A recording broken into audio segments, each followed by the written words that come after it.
स्वागत है दोस्तों आपका अपना चैनल सिंपल स्टडी ग्रुप में। दोस्तों आज हम सीरीज 1 के कुछ क्वेश्चन लेकर आए हैं जो ज्योग्राफी से संबंधित है। दोस्तों ये जो क्वेश्चन हम पढ़ाने के लिए आपको जा रहे हैं वो क्लास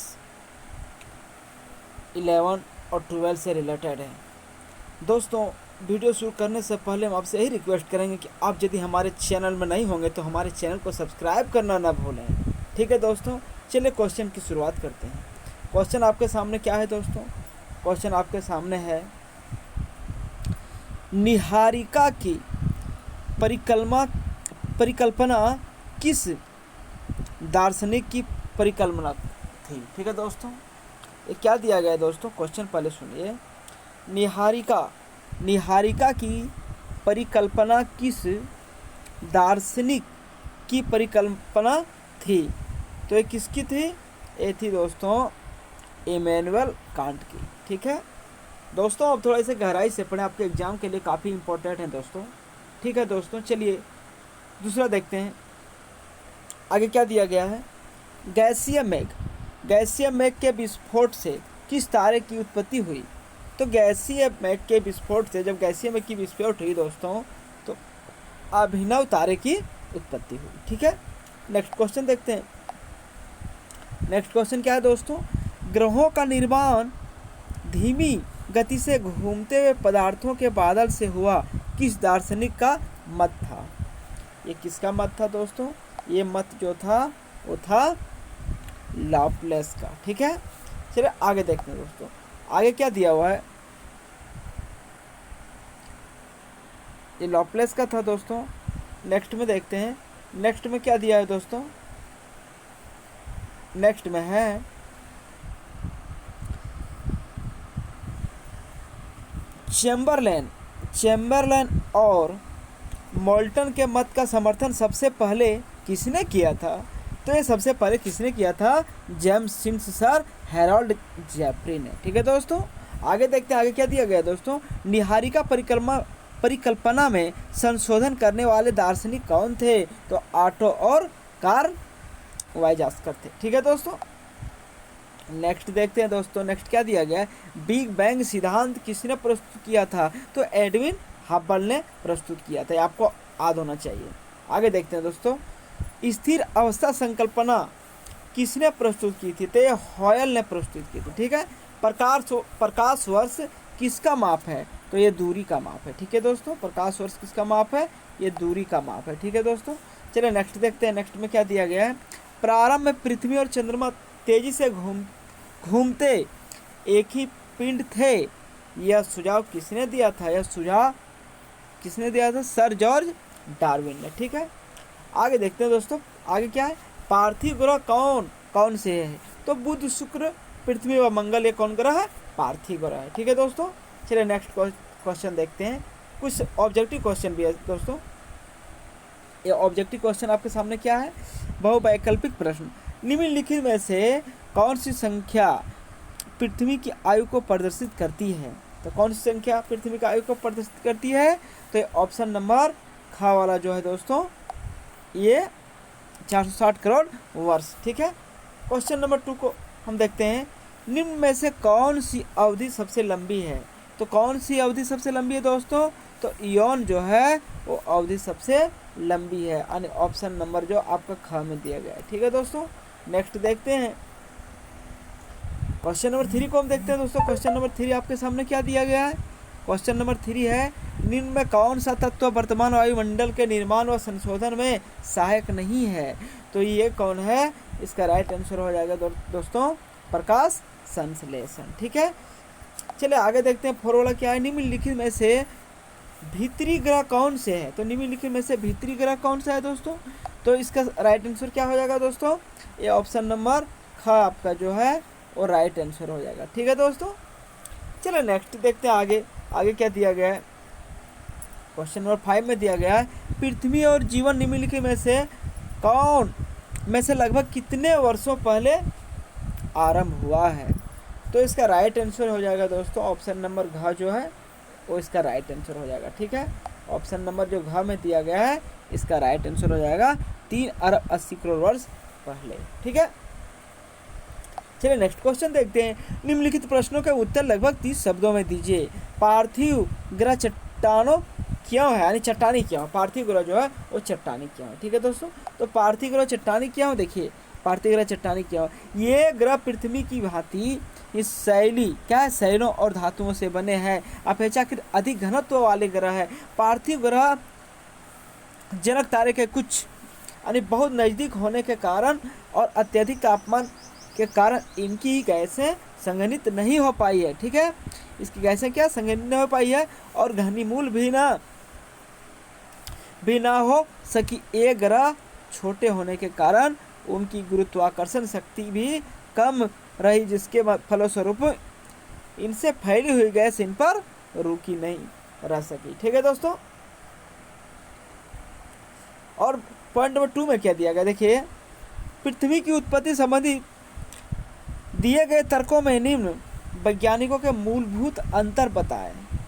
क्या है मूलभूत अंतर बताने का, कांट व लॉपलेस, चैम्बरलेन व मोल्टन। उत्तर क्या दिया गया दोस्तों, कांट और लॉपलेस के परिकल्पना के अनुसार ग्रहों का निर्माण धीमी। ठीक है, चलो नेक्स्ट देखते हैं। अब चलिए क्वेश्चन देखते हैं दोस्तों, अति लघु उत्तरीय प्रश्न एवं उत्तर। ठीक है, यानी एकदम शॉर्ट में है दोस्तों। क्वेश्चन नंबर 1 को हम लेते हैं। चलिए, भूगोल हमें किस विषय में अध्ययन कराता है, तो भूगोल हमें किस विषय में अध्ययन कराता है दोस्तों, तो भूगोल हमें पृथ्वी की भूपृष्ठीय लक्षणों तथा उनके आपसी संबंधों का अध्ययन कराता है और सार्थक क्षेत्रीय अथवा प्रादेशिक प्रतिरूप भी तैयार करता है। ठीक है दोस्तों, चलिए सेकंड ला देखते हैं। दूसरा में क्या है, संस्कृति से आपका क्या अभिप्राय है, तो संस्कृति से आपका क्या अभिप्राय है, संस्कृति अनुभवों की संचयी उपज है। इनमें मूल्य, मानक, विश्वास, विचारधारा, नैतिक स्तर और रहन सहन तथा जीवन शैली के सम्मिलित है। ठीक है दोस्तों, चलिए नेक्स्ट को देख लेते हैं। क्वेश्चन नंबर 3 में क्या दिया गया है, क्वेश्चन नंबर 3 में दिया गया है दोस्तों, कृषि क्रांति का जन्म कब हुआ, तो कृषि क्रांति का जन्म कब हुआ, कृषि क्रांति का जन्म 18वीं शताब्दी में यूरोप और 19वीं शताब्दी तक एशिया, अफ्रीका तथा लैटिन अमेरिका में हुआ। पशुओं और पौधों को पालतू बनाने की प्रक्रिया ने मानव जीवन में महान परिवर्तन की शुरुआत की, जिसने कृषि क्रांति को जन्म दिया। समझ गए दोस्तों, नेक्स्ट क्वेश्चन को देखते हैं। क्वेश्चन नंबर 4 आपके सामने क्या है, क्वेश्चन नंबर 4 है दोस्तों, औद्योगिक क्रांति का जन्म कैसे हुआ, तो औद्योगिक क्रांति का जन्म कैसे हुआ, देखिए 17वीं शताब्दी तक मानव ने कृषि के कृषि के ईंधनों को तोड़कर अपने लाभ के लिए नियंत्रित करने का साहस दिखाया। उसने विभिन्न प्रकार के आंतरिक एवं रासायनिक तरीके विकसित किए, जिससे औद्योगिक क्रांति का जन्म हुआ। ठीक है, औद्योगिक क्रांति का जन्म कैसे हुआ आपको समझ में आ गया। चलिए नेक्स्ट क्वेश्चन देखते हैं दोस्तों। नेक्स्ट क्वेश्चन आपके सामने क्या है, नेक्स्ट क्वेश्चन नियंत्रणवादी विचारधारा से आप क्या समझते हैं, नियंत्रणवादी विचारधारा है उससे आप क्या समझते हैं। देखिए, इस विचार के अनुसार पर्यावरण तो आप समझते होंगे, हमारे मानव और उसकी क्रियाओं को नियंत्रित करता है। क्या करता है, मानव और उसकी क्रियाओं को नियंत्रित करता है। ठीक है दोस्तों, इस विचारधारा का नेतृत्व फ्रेडरिक रेटरेजेल तथा एल्सवर्थ हॉन्टिगन ने किया। ठीक है, चलिए नेक्स्ट क्वेश्चन को देखते हैं। क्वेश्चन नंबर 6 आपके सामने क्या है, क्वेश्चन नंबर 6 क्या है दोस्तों, संभववादी विचारधारा क्या है। विडल डी ला ब्लास तथा एल फेवर के मतानुसार मानव नए नए अवसरों को प्राप्त करने के लिए पर्यावरण को अपना अनुरूप बदल लेता है। ठीक है, नेक्स्ट क्वेश्चन क्या है, नेक्स्ट क्वेश्चन नंबर 7, भौतिक भूगोल की मुख्य उपशाखाओं के नाम लिखिए। भौतिक भूगोल के मुख्य जो उपशाखाएं हैं उसको नाम लिखने के लिए बोला है। ठीक है दोस्तों, तो क्या लिखा है, देखिए भौतिक भूगोल को 4 प्रमुख उपशाखाओं में विभाजित किया जा सकता है। कितने भागों में, 4 प्रमुख उपशाखाओं में। ठीक है, पहला क्या है देख लेते हैं, पहला भू आकृति विज्ञान, दूसरा क्या है जलवायु विज्ञान, तीसरा क्या है जल विज्ञान, और चौथा क्या है दोस्तों मृदा भूगोल। ठीक है दोस्तों, क्वेश्चन तो आपको समझ में आ गई होगी। नेक्स्ट देखते हैं, चलिए क्वेश्चन नंबर 8 को देखते हैं। क्रमबद्ध भूगोल क्या है? क्रमबद्ध भूगोल क्या है?